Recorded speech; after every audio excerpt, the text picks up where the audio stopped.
Guys, আসসালামু আলাইকুম। আমি ইসরাতিভা। এই যে দেখেন, খেজুর গাছের পাশে বসে আছি। এই যে দেখেন কি সুন্দর সবুজ সবুজ পাতা। এই খেজুর গাছে খেজুর হয়। সেই খেজুর খেলে আমাদের শরীরে পুষ্টি হয়। আসসালামু আলাইকুম বন্ধুরা, সবাই কেমন আছেন? এই এই হ্যালো গাইস শব্দটা শুনলে আমার খুব হাসি লাগে।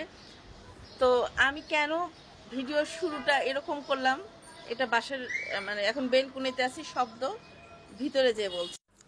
চলে এলাম বাসার ভিতরে, এখন কথাগুলো খুব স্পষ্ট হবে, যেহেতু আমি খুব জরুরি কিছু কথা বলবো, তাই স্পষ্টভাবে যাতে শোনা যায় এই জন্যই ভিতরে আসা। বেলকুনিতে বাহিরের হচ্ছে শব্দ বেশি। তো যা বলছিলাম যে ওই যে শুরু হলো হ্যালো গাইস এরকম করে। তো আমি কোথা থেকে শুরু করব? সেদিন আমি টিভিতে হ্যালো গাইস একটা, ইউটিউবে হ্যালো গাইস একটা নাটক দেখলাম। তো সেই নাটকটা আসলে নাটক না, একদম মনে হচ্ছে জীবন থেকেই নেয়া। আমরা আসলে সবাই একদম মানে কি বলবো, আর আমি ফেসবুক থেকে কত টাকা আর্ন করি এগুলো আর আমি কিছুই ফেসবুকে শেয়ার করি না। কেননা আমি আগেও বলেছি, এখনও বলছি, এটাও যে এই যে সবাই টাকার পিছনে মানে ফেসবুকে ইনকামের পিছনে ছুটতেছে, আমিও ছুটছি। যেহেতু আমি প্রথমে আন্দাজে একটা ঢিল মারছিলাম যে আসলে আসলে কি ইনকাম হয়, এটা দেখতে যেয়ে দেখি মানে অপ্রত্যাশিত কিছু ইনকাম করেছি। তো যে কারণে আমি এখনও লেগে আছি, এখনও ভিডিও দিই। কিন্তু যারা নতুন অবস্থায় আছে, একদম নতুন, তাদেরকে বলবো যে ফেসবুক থেকে এখন ইনকাম করা খুবই কঠিন। তবে হ্যাঁ, হাউস ওয়াইফ যারা, তাদের জন্য খুব মানে তাদের জন্য একটা রান্না করছে, রান্না করতে করতে রান্নার ভিডিও দিল, কোনো সমস্যা নাই।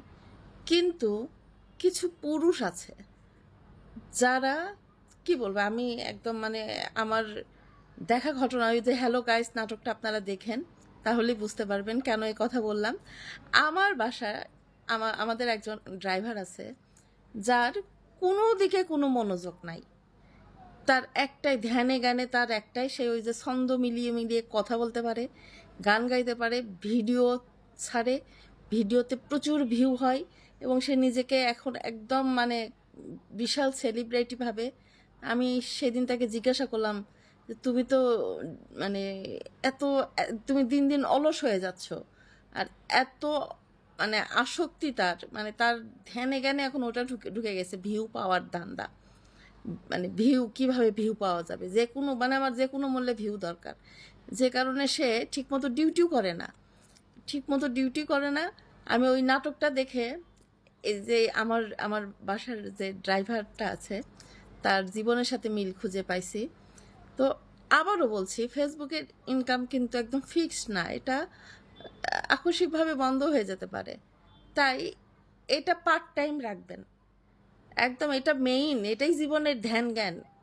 এটা করবেন না, তাহলে আপনি ওই মামুন প্রিন্স মামুনের মতো হয়ে যাবেন, লায়লার মতো হয়ে যাবেন, বর্ষা চৌধুরীর মতো হয়ে যাবেন। তা আর কিছু বলবো না, এইটুকুই বলবো। হ্যাঁ, ফেসবুক থেকে ইনকাম করা যায়, তবে আমার মনে হয় যে ভিউ ভিউটা অন্যভাবেও কামানো যায়। যেরকম পপি নামের একটা মেয়ে আছে না, খুব সুন্দর, আর গাইবান্ধা না কোথায় যেন বাড়ি, সে খুব ভালো ভালো মানে খুব ভালো ভালো কন্টেন্ট বানায়, অনেকে ভালো ভালো কন্টেন্ট বানায়। ভালো কন্টেন্ট মানুষ দেখে না, কিন্তু দেখে, কোয়ালিটিফুল মানুষ দেখে। হাই রে, আমি অনেকক্ষণ কথা বলে ফেলছি। আপনারা সবাই ভালো থাকবেন, সুস্থ থাকবেন। আর ফেসবুক জীবনের সব কিছু না, ফেসবুককে জীবনের বিশাল একটা অংশ ভাববেন না। সবাই নিজের যত্ন নেবেন, ভালো থাকবেন, আল্লাহ হাফেজ।